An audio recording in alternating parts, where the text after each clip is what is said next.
helping us to organize to talk about this very, very critical issue. And Roberta, I can't thank you enough for hosting us here at BH Care, and for the good work that you do for women in need. And Mayor, thank you so much for being here. You know, you chief elected officials set the tone, and so we thank you for your commitment, because it's so critically important, as the chief pointed out, that you know, when our local responders know what the mayor's thinking about, etc., there's a collaborative effort which can only redound to good things. And to you, Chief, you know, it's so critically important because, as you pointed out, oftentimes, or most of the time, you're the first on the scene. You see it. You see what happens. And that it's the sensitivity that needs to be demonstrated at that point. It is the understanding that those services need to be immediate in order to be able to forestall anything that more seriously might be able to happen. And there has been such a tremendous awareness with regard to law enforcement today, and that is really so grateful for that awareness and helping to try to turn the situation around. To Susan at Umbrella, Trudy at the Community Services, you know, front lines, this is what it's about, and you really make all the difference in the world, and you give people a new opportunity for life, These are not issues that are parks, roads, bridges, or infrastructure. This is about, in many instances, life and death, and that's where you play such a role. You know, this past week, I think the country was shocked by the disturbing video that we saw about Ray Rice, NFL, punched his wife, knocked her out in an elevator, and then, if you saw the video, is dragging her out by her feet from that elevator. It's staggering, you know, and because the news repeats it over and over again, every single time, you know, you're just overwhelmed with what happened, here. But sadly, this is a crime, and it happens all too often. The week before, the Center for Disease Control released its 2014 National Intimate Partner and Sexual Violence Survey. I like numbers too, Chief. The details are important. And it found that nearly a third of women, 31%, have been physically abused by an intimate partner at some point in their life. 1 in 3. That's now. 1 in 5 women, 19%, have been raped. 21st century America, right now, 3 women die every single day at the hands of their husbands or boyfriends. If anything, domestic violence often goes underreported. There's a conspiracy of silence around the epidemic. And so what we're here to deal with the chief, and with Roberta, with the mayor, is the services. What are the services available to women who suffer from domestic violence? These crimes fester in the dark. We need to bring them out into the open. We need to help women to come forward.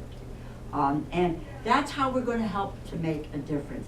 But quite frankly, it's how we started dealing with this effort and this scourge years ago. Believe it or not so long ago, the numbers were even worse. Domestic violence has dropped by 2/3 since the Violence Against Women Act passed 20 years ago this week in 1994.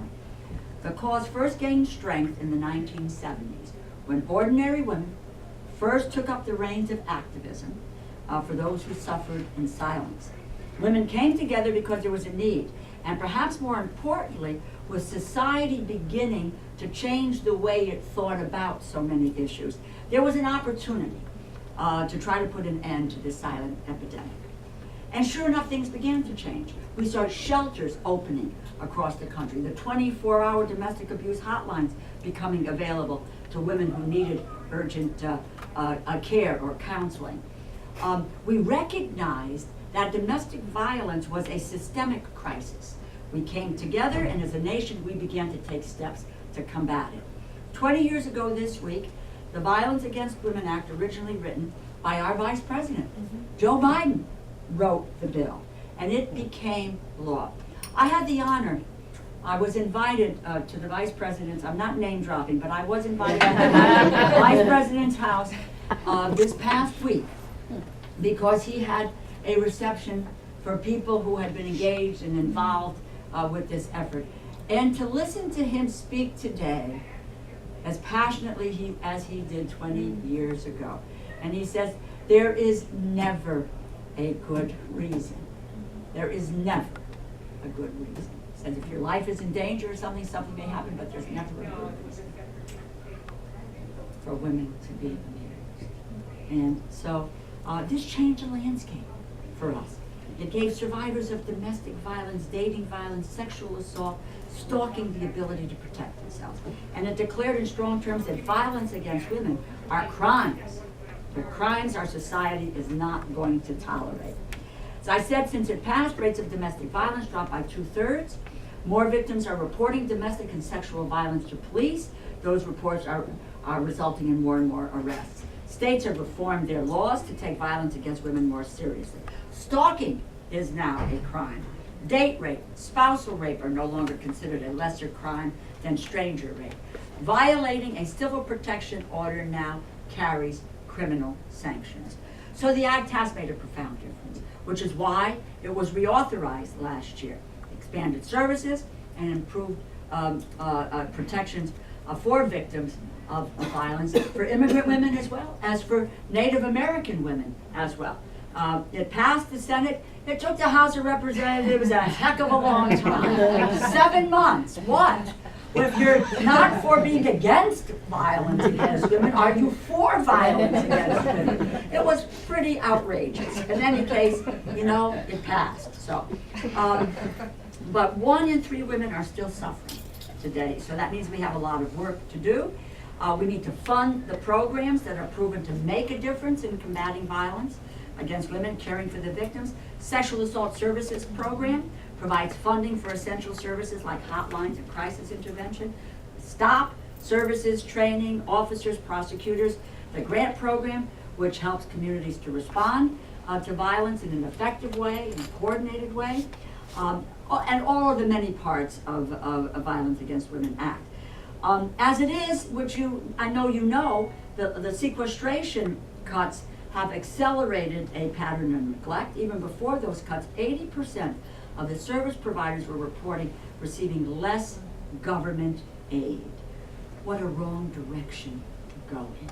We need to invest in federal programs that combat violence against women. Anything else is really a breach of our responsibility, quite frankly, a moral responsibility. And what we have to do as well, and I have to mention this and I'll wind up with this, is that we have to promote a culture where this is no longer acceptable. It's the culture, it's the environment. And when you think of what we did, but look at the culture and environment that prompted this young woman to be knocked out in an elevator and then dragged off the elevator. What is the culture and the environment that allows for that to happen? And there again, women need to be able to come forward and get the help that they need. I'm happy to say that there's been a website that's been launched by the White House. It's called Not Alone, to help stem sexual violence on campuses, connects women to the tools and the resources they need if they need it, and it holds schools accountable. There's also been a program which I heard about just this week as well. It's called It's On Us, which the White House is moving forward on. This is about educating young men. It's about educating young men, going to the campuses, working with all the schools to be aware of and to help prevent domestic violence and sexual assault. there's an ad, and I'll just mention this because I thought the ad was poignant in this regard, that, you know, there was a, you know, I'm gonna talk about all